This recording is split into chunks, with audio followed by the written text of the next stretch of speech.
नमस्कार दोस्तों, स्वागत है आपका यूओयू अपडेट्स की एक और नई वीडियो में। आज की वीडियो में हम डिस्कस करने वाले हैं उत्तराखंड ओपन यूनिवर्सिटी के जो अभी एग्ज़ाम चल रहे हैं उसमें बीए फोर्थ सेमेस्टर का एक सब्जेक्ट है BASON 202 जिसका कोड है, और इस सब्जेक्ट का नाम है सामाजिक नियंत्रण, यानी कि सोशियोलॉजी का एक सब्जेक्ट है ये बीए फोर्थ सेमेस्टर का। तो उसके ही कुछ इम्पोर्टेंट क्वेश्चन जो है हम आज की वीडियो में डिस्कस करने वाले हैं। अगर आप लोग बीए फोर्थ सेमेस्टर के स्टूडेंट हैं तो आप सही वीडियो में आए हैं। आप इस वीडियो को एक बार पूरा देख लीजिए और आपको 100% मैं कह सकता हूं कि इससे बाहर से आपके पेपर में कोई भी क्वेश्चन नहीं आएंगे, क्योंकि ये वीडियो मैंने पूरी बुक को एनालाइज करके उसमें से इम्पोर्टेंट क्वेश्चन हर चैप्टर से बनाए हैं। तो अगर आप लोग बीए फोर्थ सेमेस्टर में हैं और आपका एग्ज़ाम 2 सितंबर को है तो आप इस वीडियो को पूरा देख लीजिए। मैं श्योरली कह सकता हूँ कि अगर आप इस वीडियो को 2 या 3 बार अच्छे से देख लेते हैं या इन क्वेश्चन को आप अच्छे से पढ़ लेते हैं तो इससे बाहर से कोई भी क्वेश्चन नहीं आएगा। जो भी आपके पेपर में आएगा आप इसको पढ़ने के बाद लिख सकते हैं। अगर आप लोग चैनल पर नए हैं तो चैनल को सब्सक्राइब कर लीजिए और वीडियो को लाइक करके कमेंट करके बताइए कि आपको वीडियो कैसी लगी। और जब आप पेपर दे के आएंगे तो फिर कमेंट करके बताना कि आपके पेपर में जो मैंने क्वेश्चन दिए हैं इनमें से कितने क्वेश्चन आए थे। तो चलिए शुरू करते हैं। तो चलिए पहला क्वेश्चन देखते हैं। सामाजिक नियंत्रण की अवधारणा एवं परिभाषा स्पष्ट कीजिए। इसका उत्तर देखते हैं। सामाजिक नियंत्रण यानी कि सोशल कंट्रोल, जो कि हमारी बुक का नाम भी है, समाजशास्त्र का एक महत्वपूर्ण सिद्धांत है। समाज में रहने वाला प्रत्येक व्यक्ति अपनी अलग प्रवृत्तियां, इच्छाएं और व्यवहार रखता है। कुछ व्यवहार समाज के लिए उपयोगी होते हैं तो कुछ हानिकारक। समाज को व्यवस्थित एवं संतुलित बनाए रखने के लिए आवश्यक है कि व्यक्तियों के आचरण पर कुछ नियंत्रण रखा जाए। यही सामाजिक नियंत्रण कहलाता है। अब इसकी अवधारणा देखते हैं। सामाजिक नियंत्रण वह प्रक्रिया है जिसके माध्यम से समाज अपने सदस्यों के व्यवहार को स्वीकृत मानदंडों के अनुरूप बनाता है। इससे व्यक्ति समूह के नियमों, परंपराओं और मूल्यों का पालन करने के लिए बाध्य होता है। इसकी कुछ परिभाषाएं भी हम देखते हैं कि सामाजिक नियंत्रण किसको कहते हैं।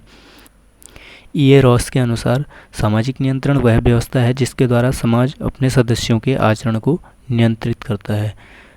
मैकाइवर एवं पेज के अनुसार जो है सामाजिक नियंत्रण वह तंत्र है जिसके माध्यम से सामाजिक व्यवस्था में एकता बनी रहती है और समाज संतुलन में कार्य करता है। गुरजीज और मुरे के अनुसार सामाजिक नियंत्रण वह प्रयास है जिसमें समूह अपने आंतरिक तनाव और संघर्षों पर नियंत्रण रखता है। ब्राइली के अनुसार यह उन साधनों की सामूहिक संज्ञा है जिनके द्वारा व्यक्तियों को समूह के अनुरूप ढाला जाता है। इसका निष्कर्ष देखते हैं। सामाजिक नियंत्रण केवल नियम या दंड की व्यवस्था नहीं है, बल्कि वह प्रक्रिया है जिसके कारण व्यक्ति सामाजिक बनता है, सहयोग करता है और समाज को व्यवस्थित बनाए रखता है। चलिए अब दूसरा क्वेश्चन देखते हैं। इस वीडियो में टोटल हम 20 क्वेश्चन डिस्कस करेंगे जो कि आपके एग्ज़ाम के लिए बहुत इम्पोर्टेंट होंगे, इसलिए आप पूरी वीडियो में बने रहें। और आपको मैंने पहले भी बोला था कि अगर आप इस वीडियो को 2-3 बार अच्छे से देखते हैं और इन क्वेश्चंस के आंसर को अच्छे से याद कर लेते हैं तो इससे बाहर से आपके पेपर में कोई भी क्वेश्चन नहीं आएंगे। जो भी क्वेश्चन आएंगे आप इसके अकॉर्डिंग उनको लिख पाएंगे एग्ज़ाम में। तो इसलिए आपसे रिक्वेस्ट है कि प्लीज़ वीडियो को एंड तक देखना और अच्छे से इनको रिपीट करके देखना। अगर आपको वीडियो हेल्पफुल लगे तो अपने दोस्तों के साथ भी शेयर करना वीडियो को ना भूलें। अगर आपको वीडियो हेल्पफुल लगे तो अपने दोस्तों के साथ भी इसको शेयर करना ना भूलें और वीडियो को लाइक करके कमेंट करके बताना कि आपको वीडियो कैसी लगी। दूसरा क्वेश्चन देखते हैं। सामाजिक नियंत्रण के महत्व एवं उद्देश्यों पर विस्तार से प्रकाश डालिए। उत्तर देखते हैं। सामाजिक नियंत्रण समाज को स्थिर, संगठित और संतुलित रखने की आधारशिला है। यह व्यवस्था न होने पर समाज में अराजकता फैल जाएगी। इसका महत्व देखते हैं। समाज का संगठन और व्यवस्था। सामाजिक नियंत्रण से समाज में एक संगठित इकाई बना रहता है। स्वायत्तता और स्थायित्व। यह समूह और संगठनों को स्थिरता प्रदान करता है। सहयोग और एकता। व्यक्ति के व्यवहार को नियंत्रित करके समाज में सहयोग की भावना उत्पन्न करता है। संस्कृति और परंपरा की रक्षा। व्यक्ति को परंपरागत मूल्यों का पालन करने के लिए प्रेरित करता है।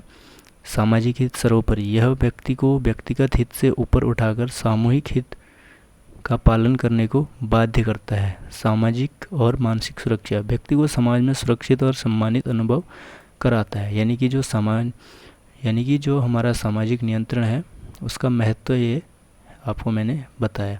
इनको आप हेडिंग डाल के, जो 1 2 3 4 6 हेडिंग यहाँ पे दे रखी हैं, इनमें इनको आप हेडिंग डाल के इनके आगे और अपने हिसाब से बढ़ा के एक बढ़िया पैराग्राफ लिख सकते हैं, जिससे कि आपको एग्जामिनर और अच्छे नंबर देगा।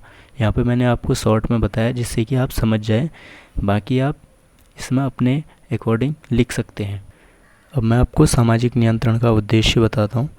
समाज को सुव्यवस्थित रखना इसका मेन उद्देश्य है। व्यक्तियों में अनुशासन और उत्तरदायित्व की भावना जगाना, असामाजिक आचरण को रोकना, समाज में नैतिक और सांस्कृतिक मूल्यों की रक्षा करना जो है सामाजिक नियंत्रण का उद्देश्य है। निष्कर्ष देख लेते हैं। सामाजिक नियंत्रण का मुख्य उद्देश्य समाज को स्थिरता प्रदान करना और व्यक्तियों को सामाजिक रूप से उपयोगी बनाना जो है वो होता है। तो चलिए अब अगला क्वेश्चन देखते हैं। तो तीसरा जो क्वेश्चन है वो है सामाजिक नियंत्रण के साधन एवं प्रकार की व्याख्या कीजिए। यानी कि जो सामाजिक नियंत्रण है उसके क्या क्या साधन होते हैं, उसके क्या क्या प्रकार हैं, उनको हमने यहाँ पे बताना है। सामाजिक नियंत्रण को लागू करने के लिए समाज विभिन्न साधनों और प्रकारों का प्रयोग करता है। तो सामाजिक नियंत्रण के क्या क्या साधन हैं? अनौपचारिक साधन होते हैं, फिर होते हैं औपचारिक साधन और फिर होते हैं अन्य साधन। तो अनौपचारिक साधन क्या क्या हैं? जैसे परंपराएं होगी, लोकाचार, नैतिकता, धर्म, लोकमत और रीति रिवाज जो है ये अनौपचारिक साधन है। और औपचारिक साधन जो है सामाजिक नियंत्रण के वह हैं राज्य, कानून, शिक्षा, पुलिस, सेना और आदि। और अन्य साधन जो हैं वो है प्रचार प्रसार, कला, साहित्य, उपहास, प्रशंसा, पुरस्कार एवं दंड। तो अब इसके प्रकार देखते हैं कि सामाजिक नियंत्रण के जो है वो क्या क्या प्रकार हैं। पहला प्रकार जो है वो है प्रत्यक्ष नियंत्रण। जब व्यक्ति सीधे परिवार, मित्रों या निकटस्थ व्यक्तियों द्वारा नियंत्रित किया जाता है तो उसको बोलते हैं प्रत्यक्ष नियंत्रण। और अप्रत्यक्ष नियंत्रण, जब समाज के व्यापक तंत्र जैसे कानून, राज्य, धर्म के माध्यम से व्यक्ति नियंत्रित होता है तो उसको अप्रत्यक्ष नियंत्रण बोलते हैं। सकारात्मक नियंत्रण, पुरस्कार, प्रशंसा, सम्मान के माध्यम से समाज के व्यक्ति को प्रेरित करता है। और नकारात्मक नियंत्रण होता है उपहास, आलोचना, बहिष्कार या दंड द्वारा व्यक्ति को असामाजिक आचरण से रोका जाता है। निष्कर्ष देखते हैं। सामाजिक नियंत्रण के साधन और प्रकार विविध हैं, परंतु सभी का उद्देश्य व्यक्ति को समाज के उपयोगी बनाना है। तो चलिए अब अगला क्वेश्चन देखते हैं।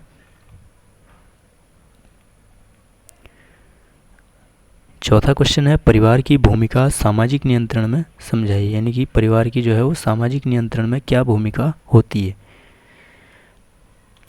परिवार सामाजिक नियंत्रण की सबसे पहली और महत्वपूर्ण इकाई होती है। यानी कि परिवार जो है वो सामाजिक नियंत्रण को मैनेज करने में जो है उसकी एक महत्वपूर्ण इकाई होती है। उसके लिए व्यक्ति या सामाजिकरण परिवार में ही होता है। इसकी भूमिका देखते हैं।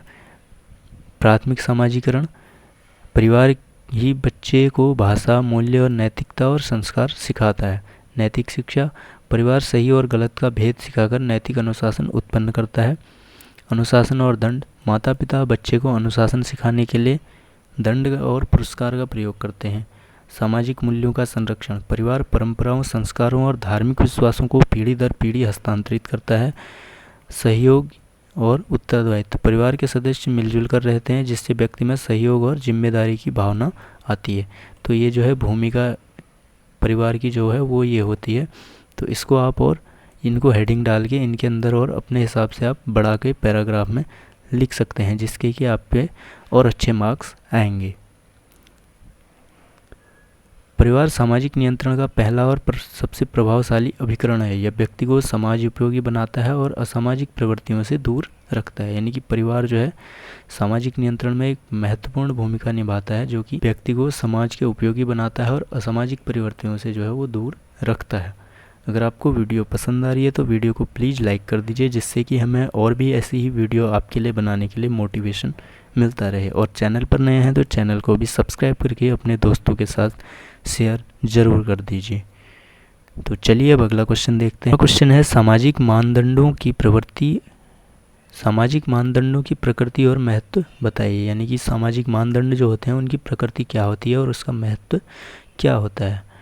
सामाजिक मानदंड यानी कि जिनको सोशल नॉर्म्स इंग्लिश में बोलते हैं, वे स्वीकृत नियम होते हैं जिनके आधार पर समाज अपने सदस्यों के व्यवहार को नियंत्रित करता है। यानी कि सामाजिक मानदंड वो होते हैं जो कि जिसके आधार पर समाज अपने सदस्यों के व्यवहार को नियंत्रित करता है। इसकी प्रकृति देखते हैं। यह समाज द्वारा स्वीकृत नियम होते हैं। ये लिखित या अलिखित दोनों रूप में हो सकते हैं। समाज और स्थान के अनुसार ये बदलते रहते हैं। समाज में इन्हें तोड़ने पर व्यक्ति को आलोचना या दंड मिलता है, तो इनको जो है सामाजिक मानदंड कहा जाता है। अब इसका महत्व देखते हैं कि सामाजिक मानदंडों का जो है वो समाज में क्या महत्व होता है। व्यवहार का मार्गदर्शन व्यक्ति को बताता है कि कौन सा आचरण स्वीकार्य है और कौन सा अस्वीकार्य। सामाजिक व्यवस्था बनाए रखना, मानदंड समाज में अनुशासन और स्थिरता लाते हैं। संस्कृति का संरक्षण, परंपराओं और मूल्यों की रक्षा करते हैं। व्यक्ति के व्यक्तित्व का विकास, मानदंड व्यक्ति को जिम्मेदार और अनुशासित बनाते हैं। सामाजिक दंड का आधार, समाज इन्हीं के आधार पर दंड और पुरस्कार देता है। तो इसके महत्व और प्रकृति मैंने आपको बताई। इसको आप हेडिंग डाल के महत्व में इनके आगे और अपने हिसाब से आप पैराग्राफ बना के लिख सकते हैं। मानदंड सामाजिक नियंत्रण की रीढ़ है। इसके बिना समाज में अराजकता फैल जाएगी और सामूहिक जीवन असंभव हो जाएगा। तो मानदंड जो है सामाजिक नियंत्रण में बहुत महत्वपूर्ण है।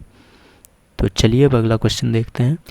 छठा क्वेश्चन है, फोकवेज का समाज में महत्व स्पष्ट कीजिए। यानी कि जो फोकवेज होता है उसका समाज में क्या महत्व है।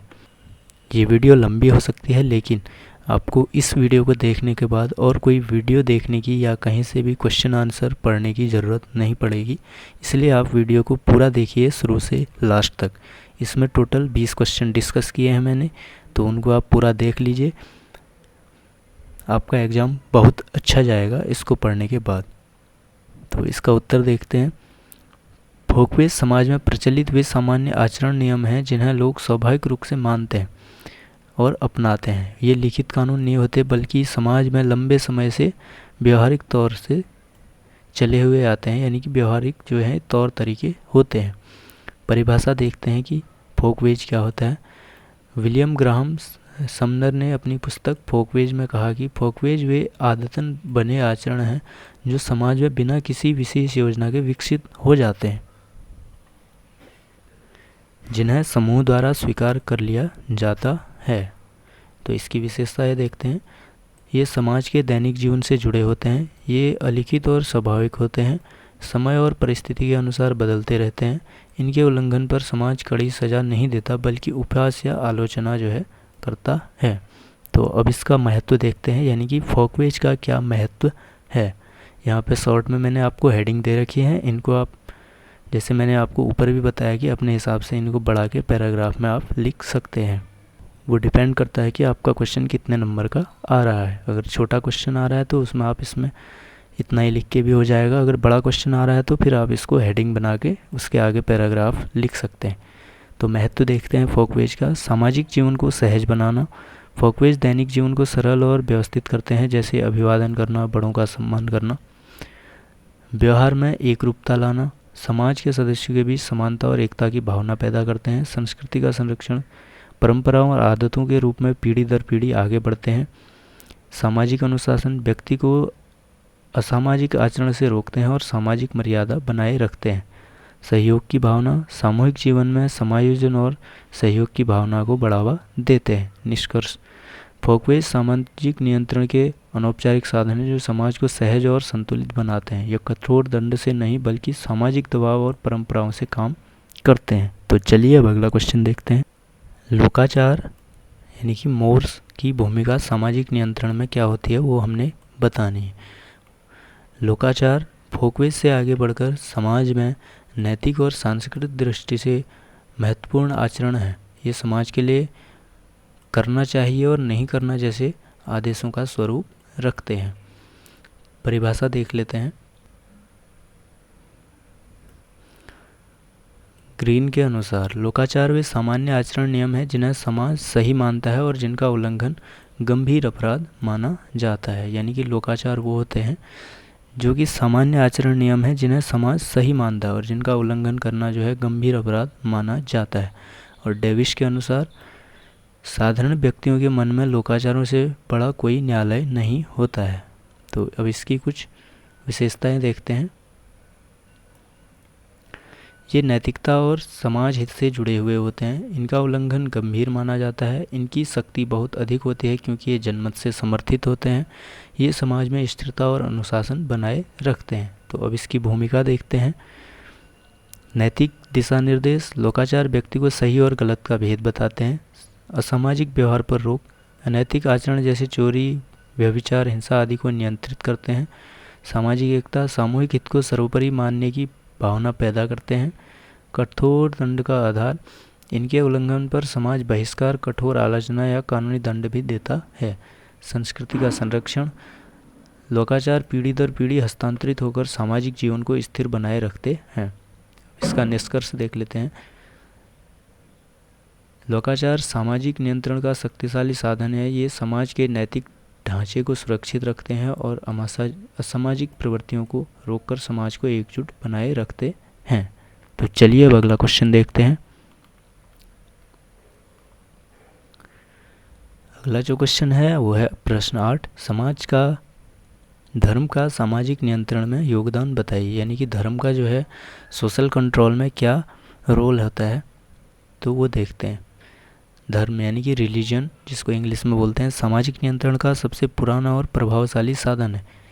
यह न केवल व्यक्ति को आस्था, विश्वास देता है बल्कि उसे अनुशासित और जिम्मेदार भी बनाता है।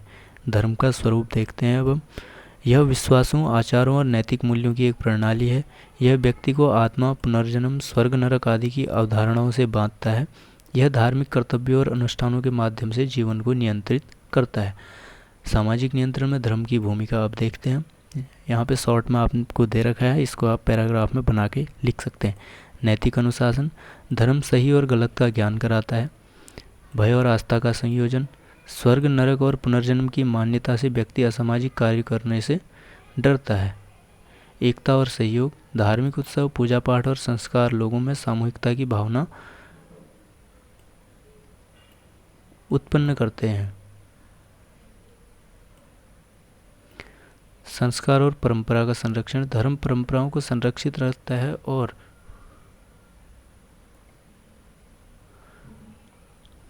उन्हें नई पीढ़ी तक पहुंचाता है।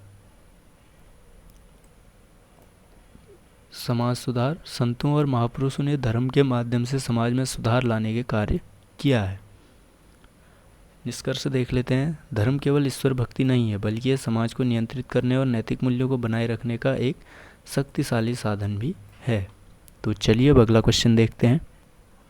अगर आप लोगों ने अभी तक भी चैनल को सब्सक्राइब नहीं किया और वीडियो को लाइक नहीं किया तो प्लीज़ वीडियो को लाइक करके चैनल को सब्सक्राइब कर लीजिए और वीडियो हेल्पफुल लग रही है तो अपने दोस्तों के साथ भी शेयर कर दीजिए।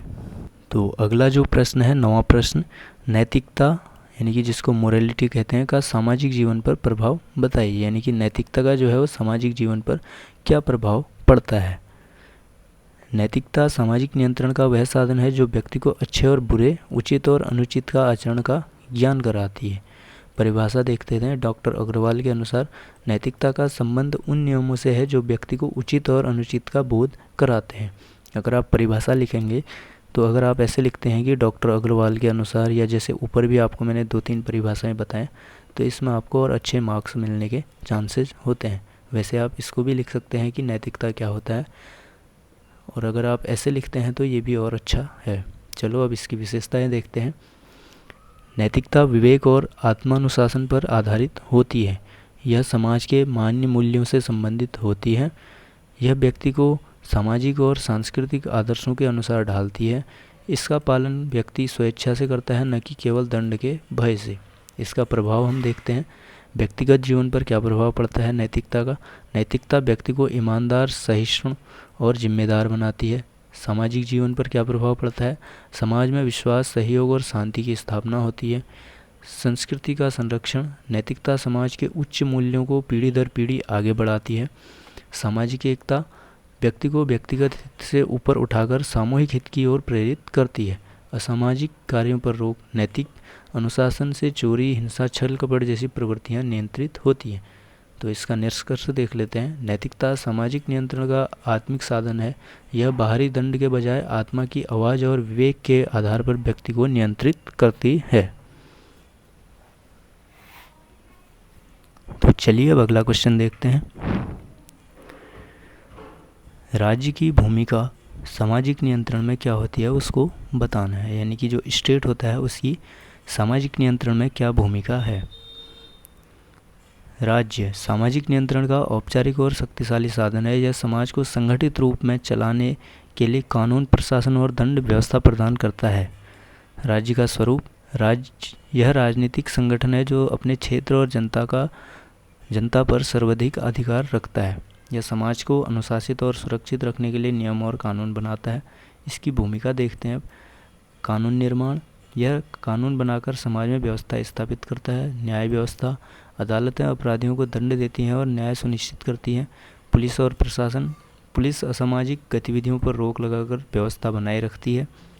जन कल्याण, राज्य शिक्षा, स्वास्थ्य, सुरक्षा आदि सुविधाएं देकर समाज में स्थिरता लाता है। अधिकार और कर्तव्य, राज्य नागरिकों के अधिकार और कर्तव्य को परिभाषित करता है। राष्ट्र की सुरक्षा, सेना और सुरक्षा बल बाहरी आक्रमणों से देश और समाज की रक्षा करते हैं। राज्य सामाजिक नियंत्रण का सबसे संगठित एवं प्रभावशाली तंत्र है। यह कानून, दंड और प्रशासन के माध्यम से समाज को सुरक्षित और अनुशासित बनाए रखता है। तो चलिए अब अगला क्वेश्चन देखते हैं। प्रश्न 11, कानून का समाज में महत्व एवं भूमिका समझाइए, यानी कि कानून जो होता है उसका समाज में क्या महत्व है और इसकी समाज में क्या भूमिका है, तो उसको देखते हैं। कानून सामाजिक नियंत्रण का सबसे प्रभावशाली और औपचारिक साधन है। यह राज्य द्वारा निर्मित की वह प्रणाली है जिसका पालन समाज के प्रत्येक नागरिक को करना अनिवार्य होता है। इसकी परिभाषा देखते हैं। सलमंड के अनुसार जो है, कानून राज्य का द्वारा मान्य प्रवर्तित नियमों का वह संग्रह है जो कि समाज के आचरण को नियंत्रित करता है। रॉस के अनुसार कानून समाज में व्यवस्था बनाए रखने का औपचारिक साधन होता है। इसका महत्व देखते हैं। सामाजिक व्यवस्था, यानी कि जो कानून होता है वो सामाजिक व्यवस्था को बनाए रखने में इसका महत्वपूर्ण योगदान होता है। कानून समाज को अनुशासन और स्थिरता प्रदान करता है। न्याय की स्थापना, यह हर नागरिक को समान अधिकार और न्याय दिलाता है। अपराध नियंत्रण, चोरी, हत्या, धोखाधड़ी जैसे अपराधों पर रोक लगाने के लिए कठोर दंड का प्रावधान है। समानता, यह कानून के सामने सभी व्यक्ति समान होते हैं। संस्कृति और मूल्यों की रक्षा, परंपराओं और सांस्कृतिक मान्यताओं को कानूनी रूप देकर सुरक्षित करता है। नागरिक अधिकारों की रक्षा, यह नागरिकों के मौलिक अधिकारों की और स्वतंत्रता की जो है रक्षा करता है। अब देखते हैं इसकी भूमिका। कानून समाज में क्या करना चाहिए और क्या नहीं करना चाहिए यह स्पष्ट करता है। यह व्यक्ति को असामाजिक आचरण से रोकता है और उसे जिम्मेदार नागरिक बनाता है। कानून समाज में समानता, सुरक्षा और न्याय की भावना उत्पन्न करता है। अब देखते हैं इसका निष्कर्ष। कानून सामाजिक नियंत्रण का सबसे मजबूत और औपचारिक साधन है जो समाज को अनुशासित रखता है और व्यवस्था सुनिश्चित करता है। तो चलिए अब अगला क्वेश्चन देखते हैं।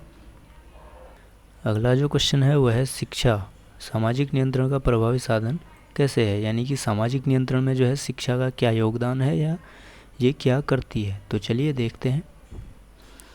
शिक्षा केवल ज्ञान का साधन नहीं है बल्कि यह सामाजिक नियंत्रण का एक महत्वपूर्ण और औपचारिक साधन है जो व्यक्ति को सामाजिक मूल्य, नैतिकता और अनुशासन सिखाती है। सामाजिकरण का साधन, शिक्षा व्यक्ति को समाज उपयोगी बनाती है। नैतिक अनुशासन, शिक्षा के माध्यम से व्यक्ति को सही और गलत का भेद सिखाया जाता है। संस्कृति का संरक्षण, शिक्षा सांस्कृतिक मूल्यों और परंपराओं को पीढ़ी दर पीढ़ी आगे बढ़ाती है।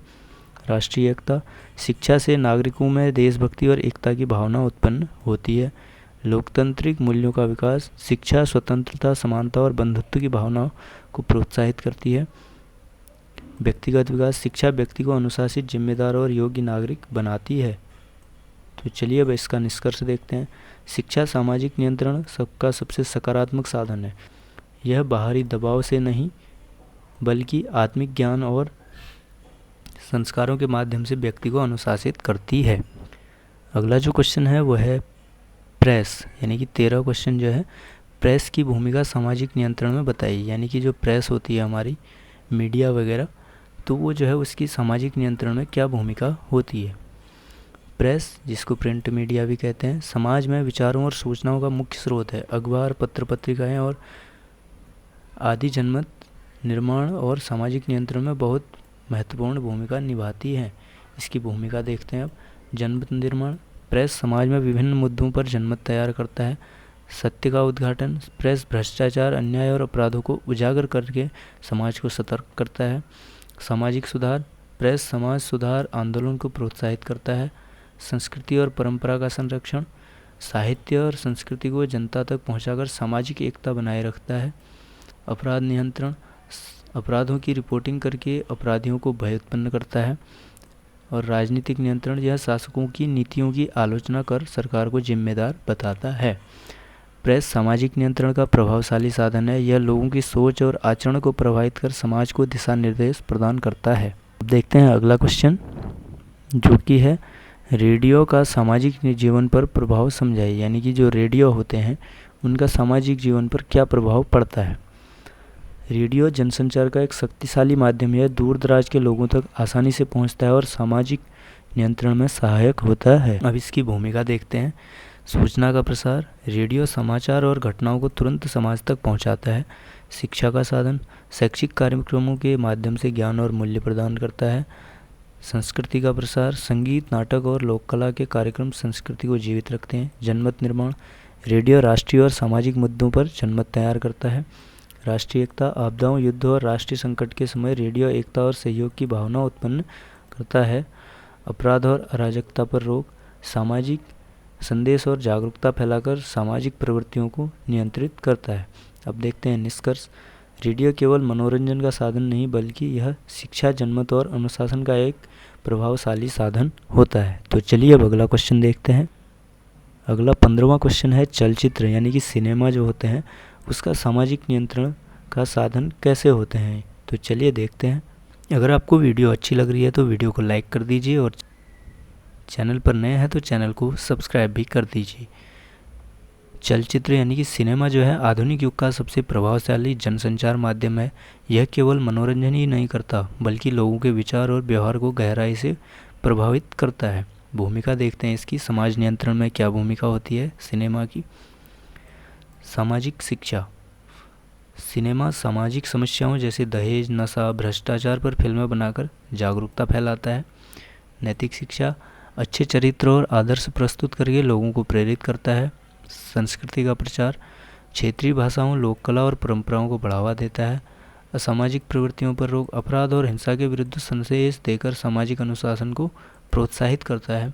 राष्ट्रीय एकता, देशभक्ति और एकता पर आधारित फिल्में लोगों में देश प्रेम की भावना उत्पन्न करती है। नकारात्मक प्रभाव, अश्लील या हिंसक फिल्में बनाकर समाज पर गलत प्रभाव भी डाल सकती हैं। निष्कर्ष देखते हैं। चलचित्र सामाजिक नियंत्रण का आधुनिक साधन है। यदि इसका उपयोग सही दिशा में हो तो यह समाज को नैतिक, अनुशासित और जागरूक बनाने में मदद करता है। तो चलिए अब अगला क्वेश्चन देखते हैं। तो अगला जो क्वेश्चन है वह है नेतृत्व, यानी कि लीडरशिप जो होती है सामाजिक नियंत्रण में किस प्रकार सहायक होती है। तो चलिए देखते हैं। नेतृत्व सामाजिक नियंत्रण का एक महत्वपूर्ण साधन है। यह समाज में नेता केवल राजनीतिक क्षेत्र तक सीमित नहीं होते बल्कि धार्मिक, सामाजिक, शैक्षिक और सांस्कृतिक क्षेत्रों में भी नेता पाए जाते हैं। भूमिका देखते हैं इनकी सामाजिक नियंत्रण में। मार्गदर्शन, नेता समाज को सही दिशा प्रदान करते हैं और लोगों को अनुशासित आचरण के लिए प्रेरित करते हैं। जनमत निर्माण, नेता अपने विचारों, भाषणों और कर्मों से समाज की सोच और व्यवहार को प्रभावित करते हैं। सामाजिक सुधार, महात्मा गांधी, बाबा साहेब अम्बेडकर जैसे नेताओं ने समाज में सुधार और परिवर्तन लाने के कार्य किए। अनुशासन और संगठन, नेता समाज को संगठित करके सामूहिक हित को प्राथमिकता देते हैं। आदर्श प्रस्तुत करना, नेता अपने जीवन से आदर्श स्थापित करके समाज में अनुशासन और नैतिकता को प्रोत्साहित करते हैं। संघर्ष समाधान, नेता समाज में संघर्ष और विवादों को सुलझाकर शांति बनाए रखते हैं। अब इसका निष्कर्ष देख लेते हैं। नेतृत्व सामाजिक नियंत्रण का प्रभावशाली साधन है। यह बिना कठोर दंड के प्रेरणा और आदर्शों के माध्यम से लोगों को नियंत्रित करता है। तो चलिए अब अगला क्वेश्चन देखते हैं। अगला क्वेश्चन है, औपचारिक और अनौपचारिक सामाजिक नियंत्रण में अंतर स्पष्ट कीजिए। आपको मैंने ऊपर अनौपचारिक और औपचारिक सामाजिक नियंत्रण के प्रकार बताए थे, तो उसी में जो है यहाँ पे अंतर करने को आ गया है। तो चलिए देखते हैं औपचारिक सामाजिक नियंत्रण और फिर इधर अनौपचारिक सामाजिक नियंत्रण। परिभाषा देखते हैं। यह राज्य और संस्थाओं द्वारा लागू किया जाता है, यानी कि जो औपचारिक नियंत्रण होता है वो सरकार या संस्थाओं द्वारा लागू किया जाता है, और अनौपचारिक जो होता है वो परिवार, धर्म, लोकाचार आदि द्वारा लागू होता है। और इसके साधन देखते हैं। कानून, पुलिस, न्यायालय, शिक्षा आदि, यानी कि जो औपचारिक सामाजिक नियंत्रण के साधन होते हैं वो कानून, पुलिस, न्यायालय, शिक्षा होते हैं। और अनौपचारिक सामाजिक नियंत्रण के जो साधन होते हैं वो होते हैं रीति रिवाज, परंपरा, नैतिकता, धर्म और जनमत। और जो औपचारिक सामाजिक नियंत्रण की प्रकृति होती है वो होती है लिखित, संगठित और बाध्यकारी। और अनौपचारिक सामाजिक नियंत्रण की जो प्रकृति होती है वो अलिखित, सहज और स्वाभाविक होती है। औपचारिक सामाजिक नियंत्रण में जो दंड होता है वो कानूनी दंड जैसे जुर्माना, कारावास हो गया। और अनौपचारिक सामाजिक नियंत्रण में जो दंड होते हैं उपहास, आलोचना या बहिष्कार होते हैं। और इसका उद्देश्य जो है औपचारिक सामाजिक नियंत्रण का समाज में कानून और व्यवस्था बनाए रखना, और जो अनौपचारिक नियंत्रण का उद्देश्य है वह है सामाजिक और नैतिक मूल्यों का संरक्षण। इसका निष्कर्ष देखते हैं। औपचारिक और अनौपचारिक दोनों प्रकार के नियंत्रण मिलकर ही समाज को स्थिर और अनुशासित रखते हैं। एक के बिना दूसरा अधूरा है। अगला क्वेश्चन है, आधुनिक समाज में सामाजिक नियंत्रण की चुनौतियों पर चर्चा कीजिए। यानी कि जो आधुनिक समाज है उसमें सामाजिक नियंत्रण करने में क्या क्या चुनौतियाँ आ रही हैं उनको हमने बताना है। आधुनिक समाज में सामाजिक नियंत्रण की परंपरागत प्रणाली अनेक चुनौतियों का सामना कर रही है। मुख्य चुनौतियाँ जैसे कि औद्योगिकरण और शहरीकरण, शहरों में अनामिता जिसको अंग्रेजी में एनोनिमिटी कहते हैं, बढ़ने से परंपरागत नियंत्रण कमज़ोर हुआ है। पश्चिमी संस्कृति का प्रभाव, पाश्चात्य जीवन शैली और उपभोक्तावाद ने भारतीय मूल्य व्यवस्था को प्रभावित किया है। जो चुनौतियां हैं आधुनिक जीवन में सामाजिक नियंत्रण की वो मैं आपको बता रहा हूँ। प्रौद्योगिकी और मीडिया, सोशल मीडिया के ने एक और सूचना दी है, वहीं दूसरी ओर अपराध और असामाजिक प्रवृत्तियां भी बढ़ाई है। परिवार प्रणाली का विघटन, संयुक्त परिवार के टूटने से नैतिक नियंत्रण कमज़ोर हुआ है। राजनीतिक भ्रष्टाचार, कानून और राज्य का प्रभावी कई बार राजनीति और भ्रष्टाचार से कमज़ोर हो जाता है।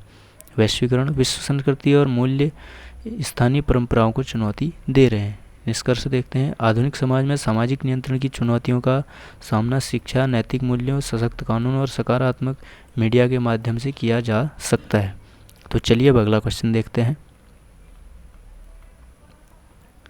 अगला और 19वां क्वेश्चन जो है, सामाजिक नियंत्रण और असामाजिक परिवर्तन यानी कि सोशल कंट्रोल और सोशल चेंज के बीच जो है वो संबंध बताना है कि क्या होता है। तो चलिए देखते हैं। सामाजिक नियंत्रण और सामाजिक परिवर्तन परस्पर पूरक हैं, यानी कि ये दोनों ही जो है एक दूसरे से जुड़े हुए हैं। संबंध देखते हैं। स्थिरता बनाम परिवर्तन, सामाजिक नियंत्रण स्थिरता बनाए रखता है जबकि सामाजिक परिवर्तन नए विचार और ढांचे लाता है।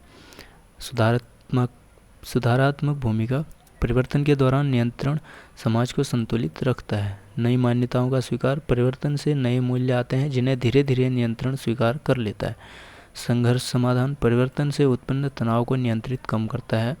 सामाजिक प्रगति, दोनों मिलकर समाज को प्रगति और अनुशासन की दिशा देते हैं। निष्कर्ष जो है इसका, सामाजिक नियंत्रण और परिवर्तन में विरोधाभास नहीं बल्कि संतुलन का संबंध है।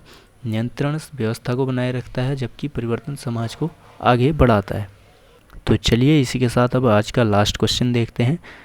अगर आप लोगों ने वीडियो यहाँ तक देख ली तो आप लोग वीडियो को प्लीज़ लाइक करके कमेंट करके बताइए कि आपने पूरी वीडियो देखी और वीडियो आपको थोड़ी सी भी हेल्पफुल लगी। कमेंट करके चैनल को सब्सक्राइब कर दीजिए और अपने दोस्तों के साथ भी शेयर कीजिए। तो लास्ट क्वेश्चन है यानी कि 20वां क्वेश्चन, भारतीय समाज में सामाजिक नियंत्रण के साधनों की प्रासंगिकता पर चर्चा कीजिए। भारतीय समाज में सामाजिक नियंत्रण प्राचीन काल से ही विविध साधनों के माध्यम से होता आया है। प्रासंगिक साधन देखते हैं, जैसे परिवार, आज भी परिवार बच्चों को अनुशासन और संस्कार देता है। धर्म, धार्मिक आस्था भारतीय समाज को नैतिक दिशा देती है। लोकाचार और परंपरा, विवाह, त्यौहार, संस्कार आदि जीवन को नियंत्रित करते हैं। कानून और राज्य, संविधान और कानूनी संस्थाएं नागरिकों को नियंत्रित करती हैं। शिक्षा, आधुनिक शिक्षा नागरिकता, समानता और लोकतंत्र को मजबूत करती है। मीडिया, अखबार, टीवी, रेडियो और सोशल मीडिया समाज की सेवा को, सोच को प्रभावित करते हैं। निष्कर्ष देखते हैं। भारतीय समाज में परंपरागत और आधुनिक दोनों प्रकार के नियंत्रण साधन आज भी प्रासंगिक है। आवश्यकता है कि इन्हें संतुलित रूप से अपनाकर समाज को अनुशासित और प्रगतिशील बनाया जाए। तो इसी के साथ जो है हमारे आज की इस वीडियो के सारे क्वेश्चन जो हैं 20 क्वेश्चन जो मैंने आपको बताया था वो समाप्त होते हैं। सब्जेक्ट जो है वो है आपका सोशियोलॉजी का, यानी कि BASON 202 इसका कोड है, और सब्जेक्ट का नाम है सोशल कंट्रोल, यानी कि सामाजिक नियंत्रण। आपने अगर वीडियो यहाँ तक देखी तो आपको मैं 100% कह सकता हूँ कि आपके इससे बाहर से कोई भी क्वेश्चन आपके एग्ज़ाम में नहीं आएंगे। इस वीडियो को एक दो बार आप अच्छे से देख लीजिए और इन क्वेश्चंस के आंसर को अच्छे से पढ़ लीजिए, तो आपको कोई भी परेशानी एग्ज़ाम देने में नहीं होगी।